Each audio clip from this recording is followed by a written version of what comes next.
30년 전 어머니는 말했습니다. 네 아버지는 우릴 버리고 도망갔어. 도박에 빠져서 야반도주한 거야. 저는 그 말을 철석같이 믿었습니다. 그래서 아버지를 원망했습니다. 그래서 아버지를 미워했습니다. 그래서 아버지 없이도 씩씩하게 살았습니다. 그런데 오늘 임종을 앞둔 환자 한 분이 제 이름표를 떨리는 손으로 붙잡았습니다. 그리고 이렇게 물었습니다. 이수연, 혹시 박정숙 씨 딸이요? 저는 그 순간 숨이 멎는 줄 알았습니다. 왜 그 환자는 제 이름을 알았을까요? 왜 그 환자는 제 어머니 이름을 알았을까요? 왜 그 환자의 눈에는 저를 보며 저토록 굵은 눈물이 흘렀을까요? 오늘 제가 들려드릴 이야기는 30년 동안 감춰진 한 가족의 진실입니다. 끝까지 함께 해주세요. 지금 이 영상을 보고 계신 분들 댓글로 어디서 보고 계신지 알려주세요. 그곳에 반드시 좋은 일이 생깁니다. 구독과 좋아요는 이 이야기가 더 많은 분들께 닿을 수 있도록 도와주십니다. 충청북도 청주시 외곽. 가을이 다 떠나고 난 자리에 겨울이 먼저 와앉은 11월이었습니다. 새벽 4시, 기온은 영하 2도. 병원 복도 창문에는 첫서리가 하얗게 내려앉아 있었습니다. 이수연은 38살이었습니다. 청주 외곽의 한 요양병원에서 야간 근무를 서는 간호사였습니다. 사람들은 수연을 두고 이렇게 말했습니다. 참 강한 사람이야. 웬만해선 눈물도 안 흘려. 맞는 말이었습니다. 수연은 어릴 때부터 울지 않는 법을 먼저 배웠습니다. 울면 안 된다는 것을 살면서 몸으로 익혔습니다. 아버지가 떠난 날 이후로 수연이 8살이던 그의 봄, 어머니 박정숙은 딸을 앉혀놓고 말했습니다. 아버지가 사업 망하고 도박에 빠졌어. 우리한테 빚만 잔뜩 남기고 야반도주했어. 다시는 안 돌아올 거야. 어린 수연은 그 말뜻을 다 이해하지 못했습니다. 그냥 아버지가 없어졌다는 것만 알았습니다. 아버지의 냄새가 기억났습니다. 나무 향이었습니다. 목공소를 했던 아버지의 작업복에서 나던 따뜻하고 거친 나무 향. 그 냄새가 사라진 날부터 수연은 그 냄새를 잊으려 애썼습니다. 어머니는 강했습니다. 박정숙은 부녀회장이 되었고 교회 권사가 되었고 마을에서 손꼽히는 존경받는 어머니가 되었습니다. 그 어머니 밑에서 수연은 자랐습니다. 엄마가 우릴 다 키웠어. 아버지 없이도 이렇게. 그 말을 들을 때마다 수연은 고개를 끄덕였습니다. 맞는 말처럼 들렸습니다. 그런데 왜인지 수연은 아픈 사람 곁에 있을 때가 제일 편했습니다. 떠나가는 사람의 손을 잡아주는 일이 수연에게는 자연스러웠습니다. 어쩌면 언젠가 아버지가 어딘가에서 아프게 혼자 떠나갈 것 같았기 때문인지도 모릅니다. 수연 자신도 그 이유를 정확히 알지 못했습니다. 그냥 그 일이 맞았습니다. 요양병원 야간 근무는 쓸쓸했습니다. 소독약 냄새와 낡은 형광등의 윙 소리, 간간히 들려오는 환자의 기침 소리와 낮은 신음. 수연은 그 안에서 차분했습니다. 베테랑 간호사답게 손이 빠르고 눈이 밝았습니다. 11월 셋째 주 화요일 새벽. 수연은 인계를 받으며 신규 입원 환자 차트를 확인했습니다. 이름 김성철, 나이 62세, 진단명 위암 말기, 여명 24주, 보호자 없음. 입원 사유란에는 짧게 적혀 있었습니다. 혼자 입원, 연고자 없다고 함. 수연은 차트를 덮었습니다. 신경 쓰지 않으려 했습니다. 말기 환자는 많았습니다. 혼자 오는 환자도 많았습니다. 그건 늘 있는 일이었습니다. 그런데 자꾸 발걸음이 그 병실 쪽으로 돌아갔습니다. 새벽 2시였습니다. 702호 병실 문이 살짝 열려 있었습니다. 수연은 살며시 들여다봤습니다. 형광등 불빛 아래 야윈 남자가 누워 있었습니다. 62세라 했지만 70대처럼 보였습니다. 암이 사람을 얼마나 늙게 만드는지 수연은 잘 알았습니다. 남자는 자고 있지 않았습니다. 천장을 보고 있었습니다. 눈만 뜨고 있었습니다. 입술이 바짝 말라 있었습니다. 수연은 조용히 들어갔습니다. 수분 보충 드릴게요. 입술이 많이 마르셨네요. 면봉에 물을 묻혀 입술을 적셔드렸습니다. 남자는 눈을 내렸습니다. 수연의 가슴팍에 달린 이름표를 봤습니다. 이수연. 그 세 글자를 보는 남자의 눈이 순식간에 흔들렸습니다. 수연은 그것을 눈치채지 못했습니다. 불편하신 데 있으세요? 남자는 대답하지 않았습니다. 손이 올라왔습니다. 떨리는 손이었습니다. 마른 나뭇가지 같은 손가락이 수연의 이름표를 천천히 잡았습니다. 수연은 멈췄습니다. 말기 환자들은 가끔 이런 행동을 합니다. 손을 잡거나 옷자락을 쥐거나 혼자이기 때문입니다. 그냥 사람의 온기가 그리운 것입니다. 수연은 가만히 있었습니다. 그런데 남자의 눈에서 눈물이 흘렀습니다. 소리도 없이 굵은 눈물이 옆으로 흘러 베개를 적셨습니다. 이수연. 남자가 말했습니다. 목소리가 갈라져 있었습니다. 혹시 박정숙 씨 딸이요? 수연의 심장이 철렁 내려앉았습니다. 가슴 안에 돌덩이가 떨어지는 것 같았습니다. 네, 청주. 태생이요? 저를 아세요? 남자는 대답하지 않았습니다. 그냥 울었습니다. 말없이 울었습니다. 수연은 뒤로 한 발자국 물러섰습니다. 손이 떨렸습니다. 가슴이 빠르게 뛰었습니다. 저 사람이 누구길래, 저 사람이 어떻게 엄마 이름을, 저 사람이 어떻게 내 이름을. 수연은 병실 문을 나왔습니다. 복도에 서서 숨을 골랐습니다. 차가운 복도 공기가 목을 파고들었습니다. 신경 쓰지 않으려 했습니다. 그런데 자꾸 그 눈물이 머릿속에서 지워지지 않았습니다. 다음 날 오전이었습니다. 수연은 야간 근무를 마치고 퇴근 준비를 하다가 발걸음을 돌렸습니다. 702호 앞에 섰습니다. 잠깐이면 된다고 생각했습니다. 그냥 환자 상태만 확인하면 된다고 생각했습니다. 병실 안 남자는 침대에 앉아 있었습니다. 창밖을 보고 있었습니다. 11월의 앙상한 나무들이 창 너머로 보였습니다. 많이 주무셨어요? 남자가 고개를 돌렸습니다. 수연을 보는 눈빛이 달랐습니다. 왁구려. 나지막한 목소리였습니다. 마치 기다리고 있었다는 듯이. 수연은 할 말이 없었습니다. 그냥 서 있었습니다. 남자가 침대 밑에서 무언가를 꺼냈습니다. 낡은 서류 봉투였습니다. 가장자리가 다 닳아 있었습니다.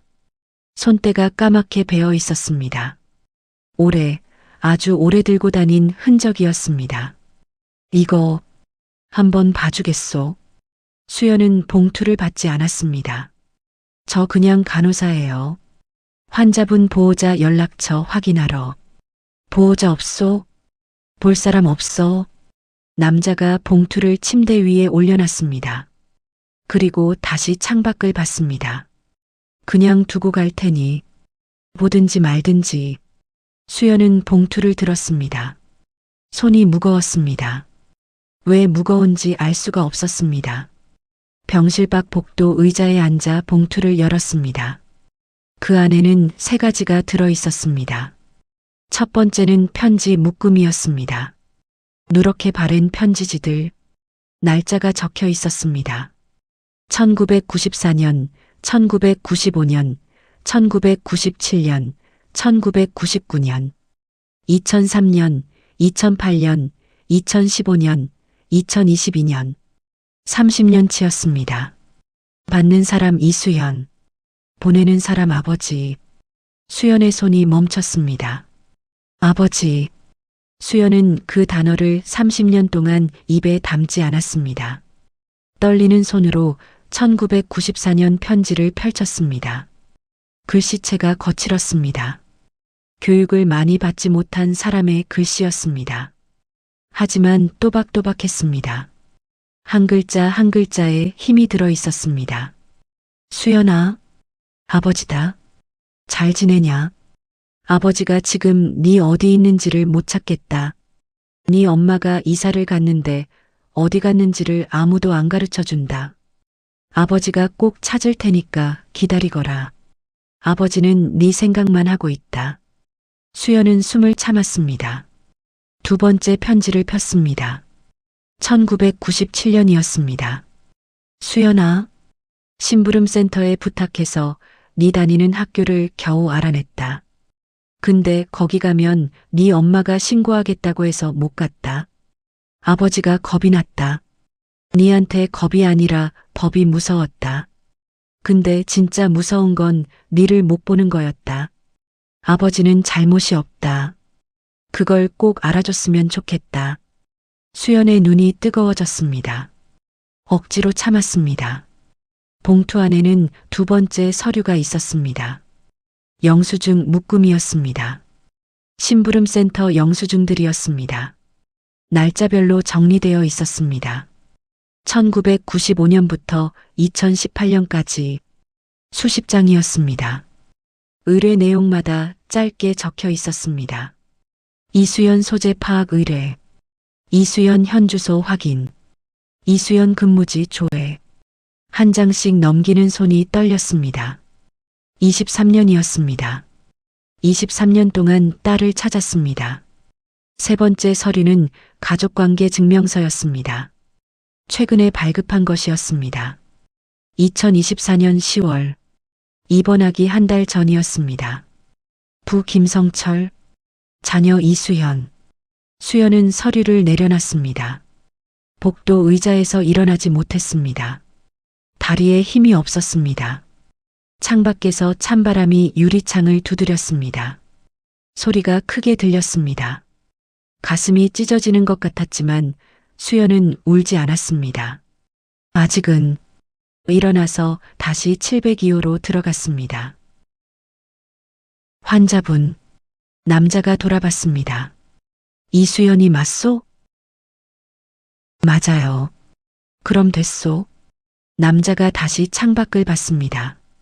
수연은 의자를 끌어당겨 침대 옆에 앉았습니다.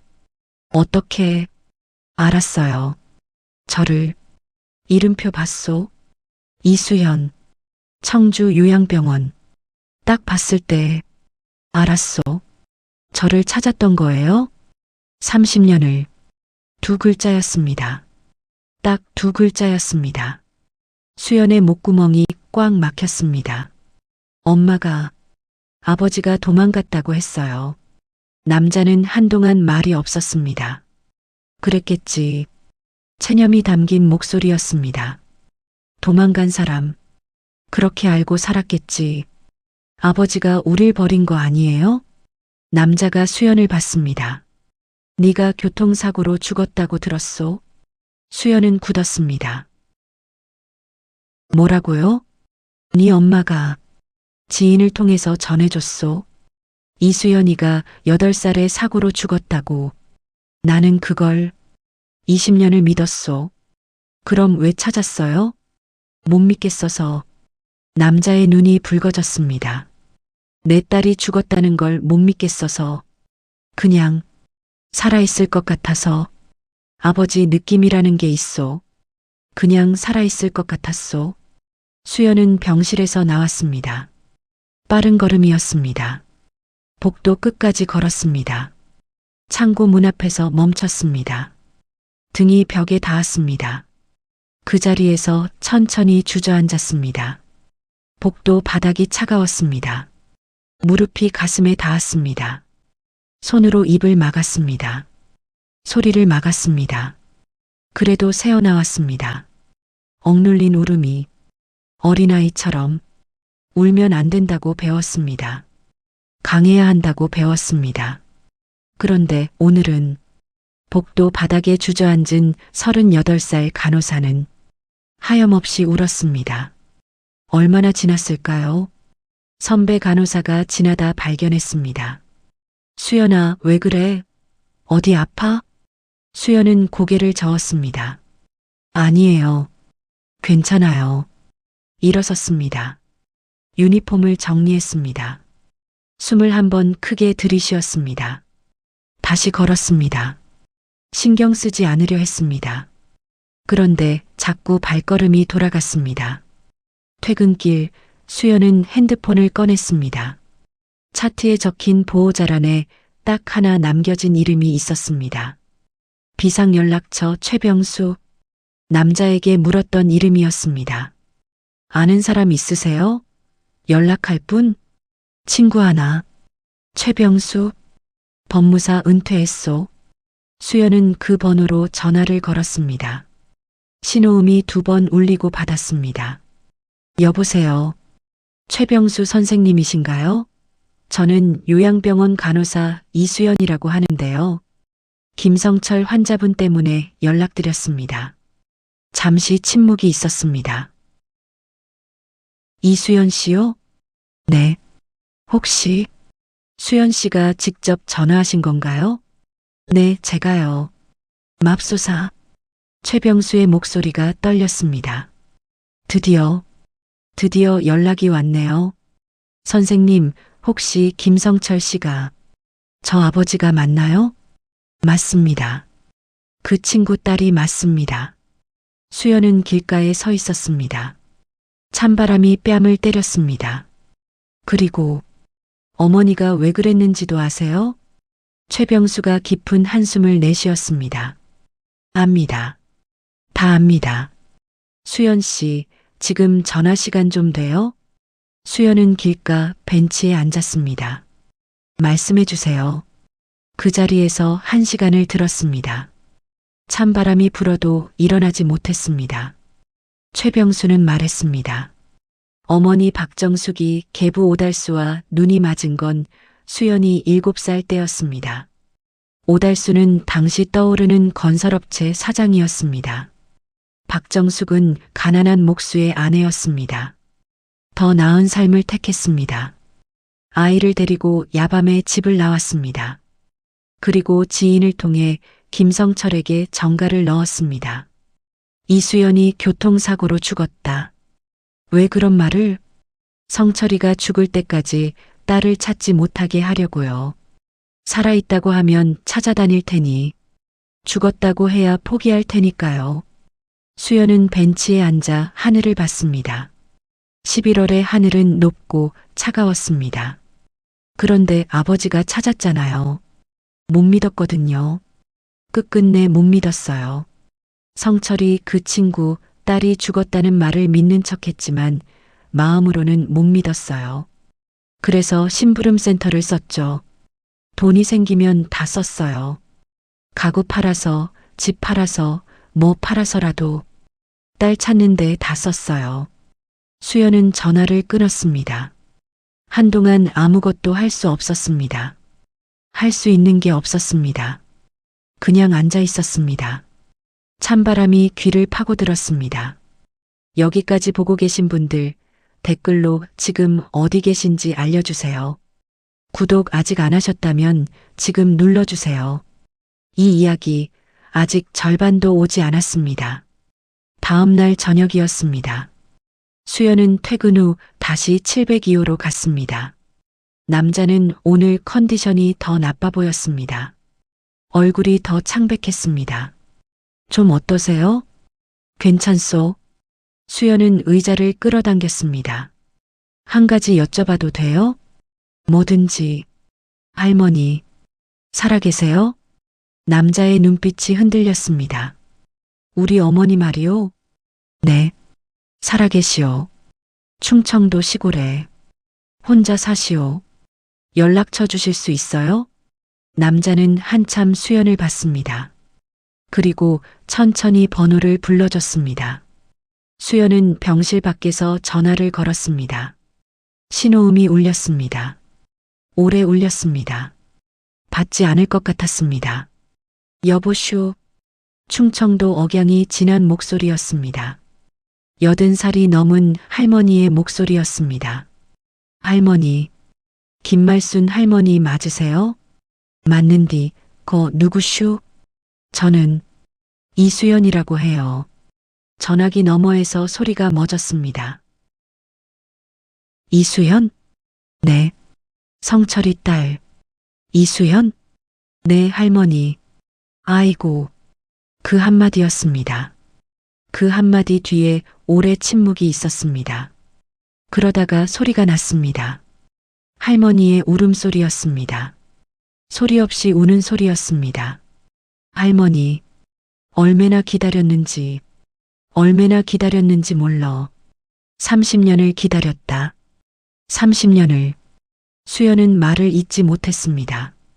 네 목소리가 성철이 어릴 때 꼭 같구나. 성철이가 어릴 때 꼭 그렇게 또렷하게 말했어. 네 목소리가 성철이 어릴 때랑 꼭 같구나. 수연의 눈에서 눈물이 흘렀습니다. 닦지 않았습니다. 할머니, 아버지 많이 아프세요. 제가 간호하고 있어요. 알어. 성철이한테 들었어. 거기 딸이 있을 수도 있다고. 그래서 거기 들어가라고 내가 눈이 빠지도록 졸랐어. 수연은 멈췄습니다. 할머니가 이 병원으로 오라고 했어요? 그럼 청주 외곽 요양병원에 이수연이라는 간호사가 있다는 걸 성철이 친구 병수가 알아봤어. 혹시 우리 수연이일 수도 있다고. 성철이는 안 믿었어. 그래도 내가 억지로 거기 들어가라고 했어. 수연은 다리에 힘이 풀렸습니다. 벽에 기댔습니다. 우연이 아니었습니다. 아버지는 이 병원에 우연히 온 게 아니었습니다. 딸이 있을지도 모른다는 희망 하나로 30년 만에 이 병실 문을 두드렸습니다. 수연은 사흘을 고민했습니다. 어머니에게 가야 할지, 가지 말아야 할지. 어머니는 수연에게 전화를 했습니다. 이번 주말에 와. 저녁 같이 먹자. 수연은 갔습니다. 어머니의 집은 청주 시내 아파트였습니다. 계부 오달수가 마련한 넓은 집이었습니다. 저녁 식탁에는 반찬이 많았습니다. 어머니는 늘 정성껏 차렸습니다. 그것만큼은 거짓이 없었습니다. 계부 오달수는 저녁 내내 수연에게 살갑게 굴었습니다. 수연은 그 사람과 끝까지 편하지 않았습니다. 이유를 이제는 알 것 같았습니다. 식사가 끝날 무렵이었습니다. 수연이 수저를 내려놨습니다. 엄마. 응? 아버지 성함이 김성철이죠? 숟가락 소리가 멎었습니다. 어머니의 얼굴이 굳었습니다. 무슨 소리야 갑자기.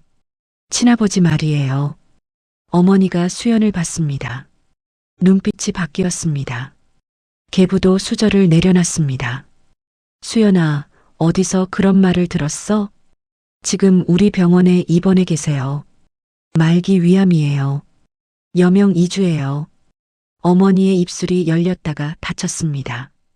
그 사람이 거기 있어? 네. 잠시 침묵이 흘렀습니다. 그리고 어머니의 눈에 눈물이 맺혔습니다. 수연은 그것을 기다렸습니다. 그 눈물이 연기인지 아닌지. 수연아, 엄마가 설명할게. 부드러운 목소리였습니다. 그 사람은 진짜 네 아버지가 아니야. 법적으로 아버지 등록은 되어 있어도 실제론 아무것도 안 해준 사람이야. 30년치 편지 썼어요. 어머니가 멈췄습니다. 심부름센터로 저 찾았어요. 23년간. 그 사람이 그런 말을 했어? 직접 봤어요. 영수증 다 봤어요. 편지도 다 봤어요. 어머니의 눈빛이 바뀌었습니다. 눈물이 거쳤습니다. 수연아. 목소리가 단단해졌습니다. 엄마가 혼자서 너 키운 거 알잖아. 그 사람 없이 엄마 혼자서 아버지한테 제가 죽었다고 했죠? 수연아. 지인 통해서 교통사고로 죽었다고 했죠? 어머니가 자리에서 일어섰습니다. 내가 다 너를 위해서 한 거야. 그 사람 곁에 있었으면 넌 가난하게 자랐어. 그 사람은 가구나 만들고 사는 목수야. 나는 너한테 더 좋은 걸 줘야 했어. 수연은 고개를 들었습니다. 저는 가난해도 됐어요. 됐어도 돼? 그 말 쉽게 하지 마. 가난이 얼마나. 아버지가 죽어가고 있어요. 어머니가 멈췄습니다. 딸이 죽은 줄 알면서 죽은 딸 찾아다니면서 30년을 살았어요. 그 사람이 무슨 잘못을 했어요? 식탁 맞은편에서 계부 오달수가 입을 열었습니다. 정숙 씨, 그게 사실이요? 어머니가 계부를 받습니다. 달수 씨는 몰랐어요? 계부의 얼굴이 굳어졌습니다. 나는 그냥 아이 아버지가 연락을 끊은 줄 알았지. 어머니가 식탁에 손을 짚었습니다. 수연아, 엄마 말 들어봐. 다 들었어요, 엄마. 수연은 자리에서 일어났습니다. 그래도 엄마가 엄마인 건 알아요. 그래도 엄마가 힘드셨던 것도 알아요. 근데 아버지가 살아있어요. 지금 살아있어요. 저 가봐야 해요. 가면 다시는 내 딸이라 생각 마. 수연은 현관에 섰습니다. 돌아보지 않았습니다. 알겠어요. 문이 닫혔습니다. 계단을 내려가는 수연의 눈에서 눈물이 흘렀습니다. 뜨거운 눈물이었습니다. 어머니가 나쁜 사람이라는 눈물이 아니었습니다. 어머니가 두려움 속에서 잘못된 선택을 했다는 것을, 그 선택이 세 사람의 30년을 바꿔놨다는 것을, 그것을 알아버린 눈물이었습니다. 병원으로 돌아오는 길이었습니다. 수연은 운전하다 갑자기 떠오른 것이 있었습니다. 어릴 때의 기억. 매년 봄 어머니는 제사를 지냈습니다. 이날은 조용히 있어. 수연은 그 날마다 아버지 사진도 없는 작은 제사상 앞에 앉아 절을 했습니다. 기일이 있다는 건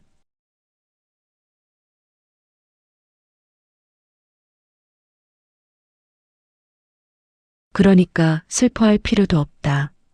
그러니까 잊어라. 수연은 핸들을 꽉 쥐었습니다. 손등의 힘줄이 붉어졌습니다. 어머니는 교회 권사였습니다. 마을 부녀회장이었습니다. 마을 사람들이 추앙하는 어머니였습니다. 그 어머니가 지금도 추앙받고 있었습니다. 다음 주 부녀회 공로상 시상식이 있었습니다. 마을회관에서 수연은 그 날짜를 알고 있었습니다. 어머니에게 오라는 문자가 와 있었습니다. 딸이 와줘야지. 수연은 문자를 지우지 않았습니다. 그냥 뒀습니다. 그날부터 수연은 달라졌습니다. 야간 근무가 끝나면 702호에 들렀습니다. 퇴근하지 않고 의자에 앉았습니다. 처음엔 말이 없었습니다. 그냥 옆에 있었습니다. 남자도 말을 강요하지 않았습니다. 그냥 옆에 있어줬습니다. 어느 날 아침 남자가 물었습니다. 밥은 먹고 댕기요? 먹어요. 뭐 먹었소? 편의점 삼각김밥이요. 남자가 혀를 찼습니다. 그것도 밥이라고 먹고 댕겨. 퉁명스러운 말이었습니다. 하지만 수연은 웃었습니다. 처음으로. 그 남자 앞에서 처음으로 웃었습니다. 아버지도 잘 못 드시잖아요. 그 말을 하고 수연은 멈췄습니다. 아버지. 자기 입에서 나온 그 단어에 수연 자신이 놀랐습니다. 남자의 눈이 흔들렸습니다.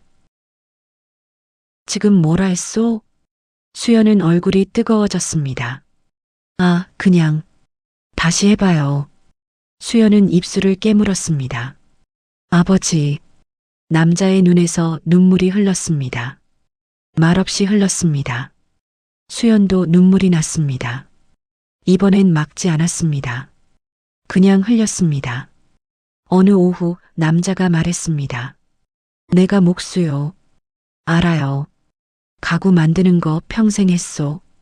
손이 거칠어서. 남자가 자기 손을 들여다봤습니다.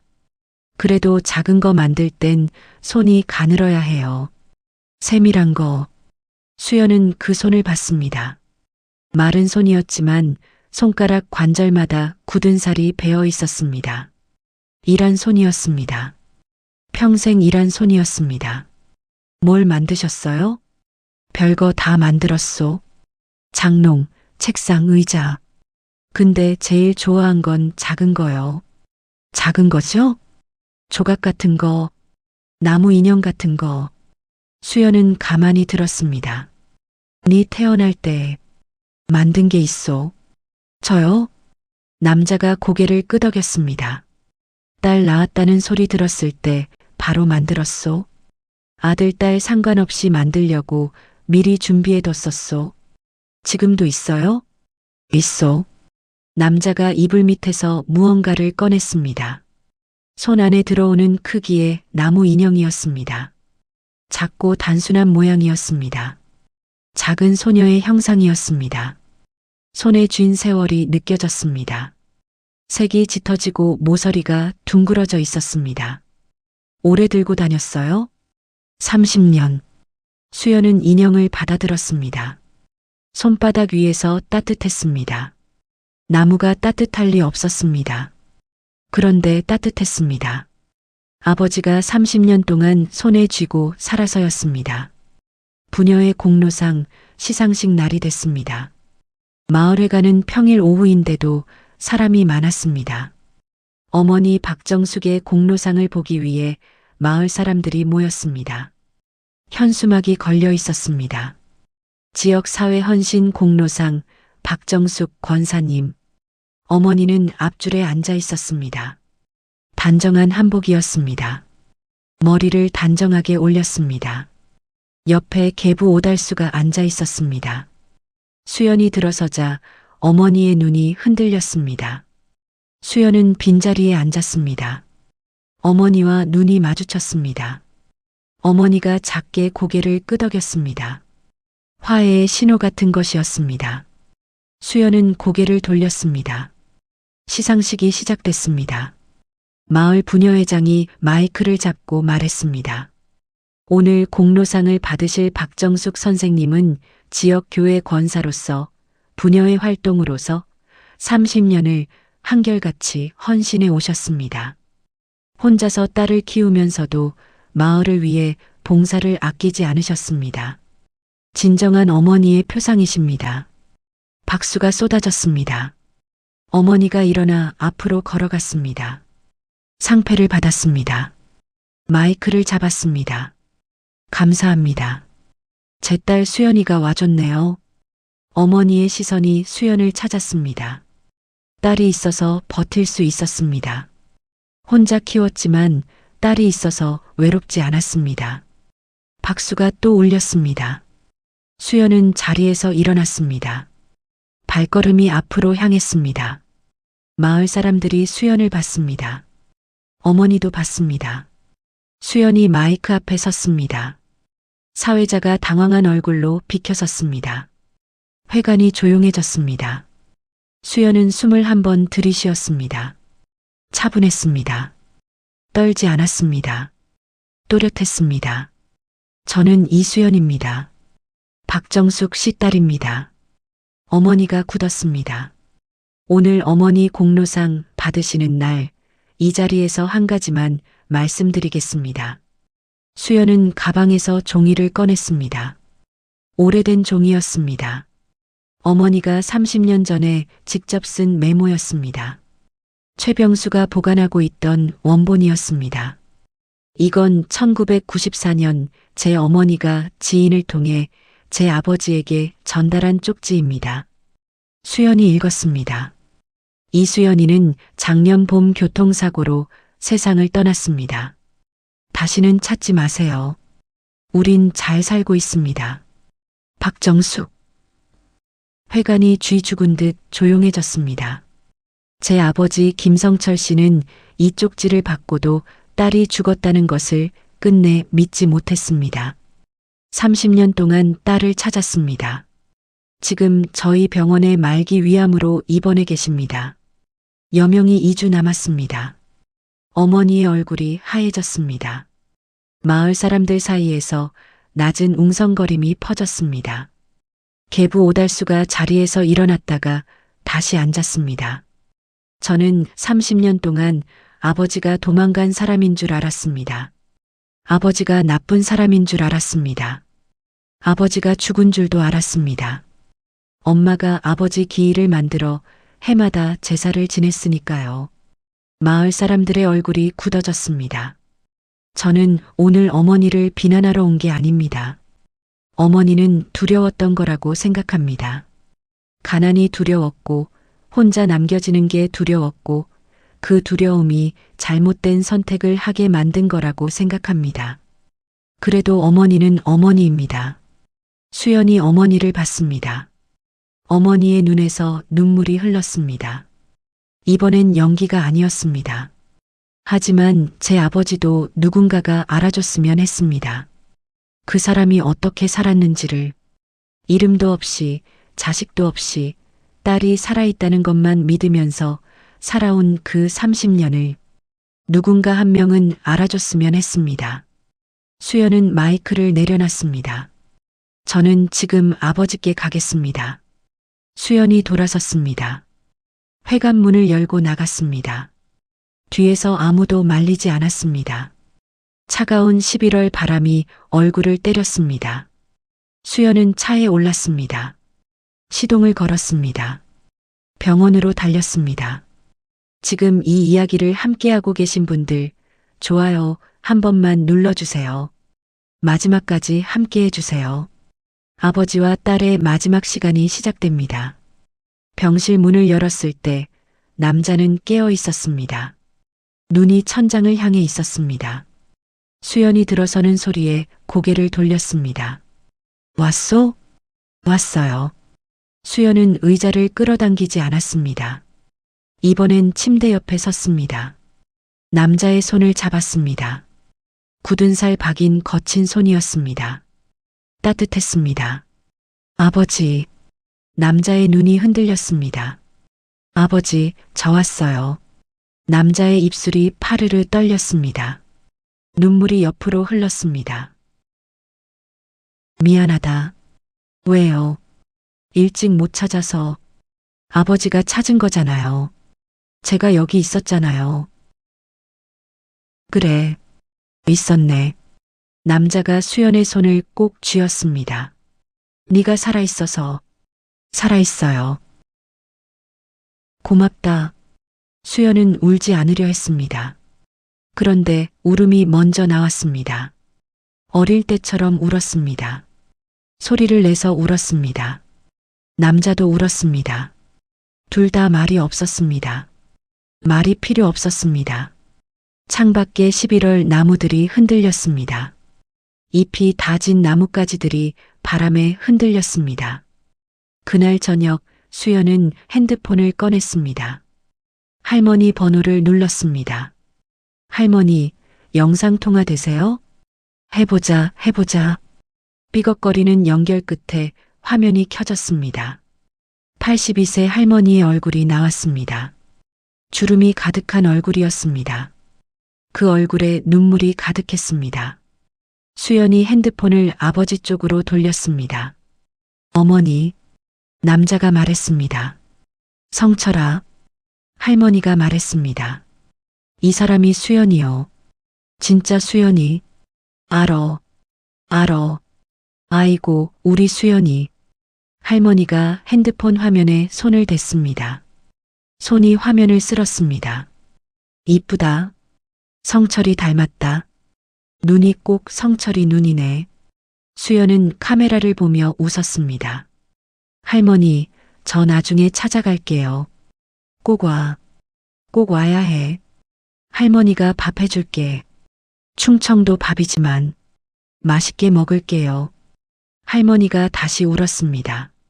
성철아, 인자 눈 감아도 되겄다. 수연이 찾았으니께. 남자는 웃었습니다. 눈물을 흘리면서 웃었습니다. 그날부터 19일이었습니다. 수연은 매일 병실에 갔습니다. 야간 근무 끝나고 오전 근무 전에 퇴근하고 나서 있을 수 있는 시간은 다 거기 있었습니다. 남자는 점점 약해졌습니다. 말이 줄었습니다. 그래도 눈을 뜨면 수연을 봤습니다. 그걸로 충분했습니다. 남자는 어느 날 수연에게 말했습니다. 믿고 싶은 대로 믿으소. 무슨 말이에요? 어머니. 수연이 굳었습니다. 어머니가 나쁜 사람이라고 믿고 싶으면 그래도 좋소? 나는 괜찮소. 아버지. 나는 그 사람 원망 안 하오. 두려웠던 거지. 사람이 무서우면 이상한 짓도 하는 거요. 원망해봤자 내가 더 힘드오. 수연은 말이 없었습니다.